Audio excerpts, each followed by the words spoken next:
मुंबई गोवा महामार्गावरील कामथे येथे रस्त्याच्या बाजूला थांबलेल्या कंटेनरला आयशर टेम्पोची मागून जोरदार धडक बसल्याने अपघात झालाय।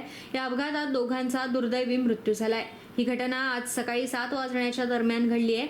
या अपघातात ऋत्विक शिरोडकर, रामकृष्ण शेणई अशी मृत्यू झाल्याची नावं आहेत। अपघाताची माहिती मिळताच राष्ट्रवादी काँग्रेस अल्पसंख्याक सेलचे चिपळूण तालुकाध्यक्ष समीर काझी यांच्यासह शुभम किल्जे, अण्णा कुडाळकर, बंटी महाडिक, संतोष जावळे, सुदेश महाडिक, भाऊ लकरेश्री, दशरथ खेडेकर, सार्थक महाडिक, शैलेश माटे यांनी ग्रामस्थांनी घटनास्थळी धाव घेत आयशर टेम्पोमध्ये मृतावस्थेत अडकलेल्या दोघांना जेसीबीच्या सहाय्याने बाहेर काढून कामथे रुग्णालयात हलवले। हा अपघात इतका भीषण आहे की आयशर टेम्पोच्या केबिनचा चक्काचूर झालेला पाहायला मिळतोय।